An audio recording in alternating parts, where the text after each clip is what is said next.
Good evening, boys and girls. Today I'm talking about a little something that kind of piqued my interest, kind of caught my eye a little bit. I saw this video on my recommended called "There's a Problem with Historical Food YouTube," and Max Miller was in the thumbnail, so you know I had to see it. I'm a big Max Miller fan. And I want to make this very clear right now. This isn't like a call out or like a starting beef with. I just simply want to add my opinion to this because I don't necessarily agree. I left a little comment, but I can't write for shit, so I'd rather just say it instead. So this isn't going to be like a reaction to the video. I think a lot of this video is honestly very irrelevant to what he's even saying. Most of this video is just a giant history lesson on food of the past sucking ass, and while that is interesting, it doesn't really relate to the thing that he's saying, or at least it shouldn't have been, you know, a 20-minute lesson about it. So really the video kind of starts right here where I'm at, and I want to kind of talk about what I feel about this kind of idea, because I kind of want to push back on what he says here. There are channels who discuss what the Victorian poor actually ate, often with the explicit intention of highlighting the class disparity. One historical food YouTuber who I've seen try to kind of walk the line between these things is Max Miller from Tasting History with Max Miller. One of the channels of this kind that is most interested in teaching viewers about the historical context of the dishes that he prepares. He makes a beef stew with dumplings that he found in Culinary Guidance for Workhouses. Now, Max makes it clear that in practice, the food provided in workhouses was often far worse than what the culinary guidance might imply. But there's a dissonance in his videos because the meal he makes actually looks pretty damn good. He used high-quality ingredients from presumably his local grocery store. This is not reflective of the rotten vegetables and watered-down and adulterated broth and barely edible meat that we know workhouse inmates were frequently fed. And this is not me trying to get this handsome boy. He concedes that very point in his video. It really depends on the quality of the ingredients, and there are records of pieces of meat being so tough that they were inedible, and instead that they would use them outside, basically like you would a tennis ball. Often the flour had bugs and weevils in it or rat droppings.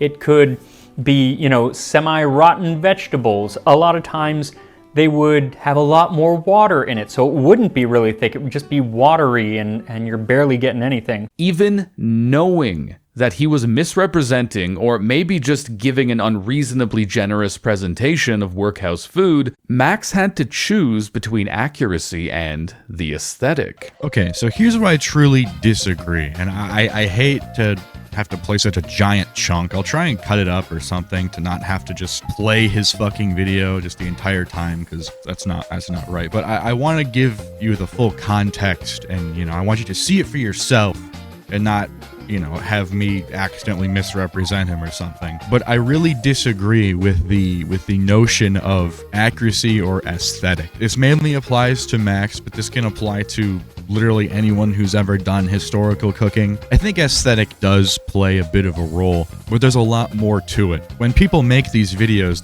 they don't just come out of nowhere. I mean, you make videos, I make videos, we know this stuff. These historical cooking videos, or any cooking video, is not cheap. We're out there getting fresh ingredients like vegetables, fruits, nuts, I don't know, fresh peppercorns, just, you know, stuff like that. But you're also taking time out of your entire day to set up your stuff, prepare your food, have it look good on camera, have all this, all the cook times, all the bread rising, all that type of stuff. Why on earth would you buy all of that and take all that time to make inedible food? Why would you make something with rotten carrots and blighted potatoes and moldy meat? Why would you do that? It's accurate, and that's the one and only justification for doing that.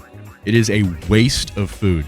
An actual genuine waste of food. Max has made bad recipes before, and I'm sure they've just gone straight in the trash after, but I guarantee that for most of his recipes, he's eating that for the next couple days because it's good food. If he made food with rotten carrots rotten potatoes and weevil biscuits, you know, that's going in the trash. He's not eating that. Yeah, it's accurate to what peasants and shit ate, but I think something like that appeals to an aesthetic even more than something like this, because it's genuinely wasteful. And especially for me, you know, I'm not a vegan or anything, but I do try to treat meat with respect. You know, that was an animal that was once living, that was killed for you. The least you can do is respect it and eat all of it and try to waste as little as possible. If you sit your meat out to rot just to be historically accurate, that's a fucking waste of meat. Like, it's simple as. It's just wrong. And it was wrong back then. And I think when Max makes good food, I think the right thing to do is to do what he does and explain how food at the time was bad and the disgusting things that existed back then.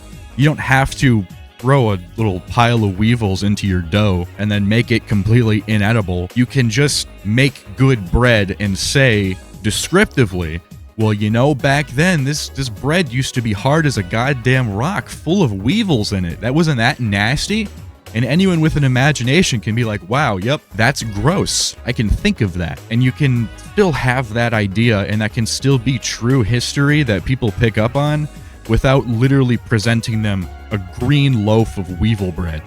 You know, it's a waste of bread. It's a waste of time making that bread. Fucking, you might infect your studio with weevils. You know, it's not worthwhile to make historically accurate food. What would be cool is if there was one channel out there that did that. That would be cool. But I think saying that people who make historical food like this are doing it wrong or are compromised in some way isn't seeing the whole picture. That's my biggest problem, is just food waste. If you can avoid it, food should never go to waste. And I think it's even more wrong to make shit food just for the camera to then throw away. I think that's just wrong. And you shouldn't do things like that. So frankly, I just don't see the value in making inedible, possibly dangerous food when you could just make good food that can feed you for a couple days, looks good to people, and they can make it, and you can still learn the actual history of the food. It's not whitewashing the history of the food if you literally tell your audience,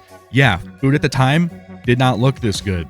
It was full of bugs and mold, and it was terrible. I don't see the problem with that. Also, this might be kind of unrelated, but a hot take nonetheless. I don't think food is very sacred. You know, you literally chew it up and shit it out.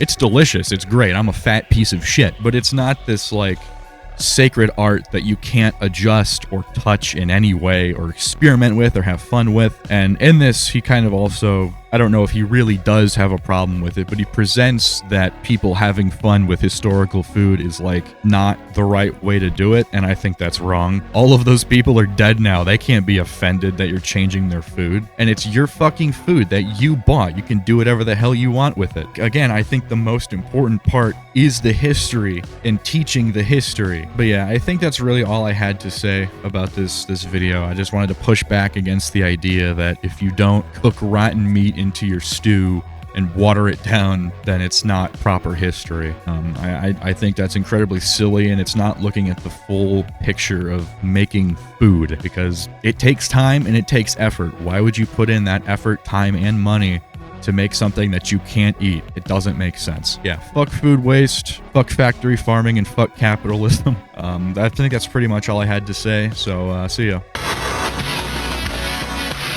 Don't go just yet. The funnies are just beginning.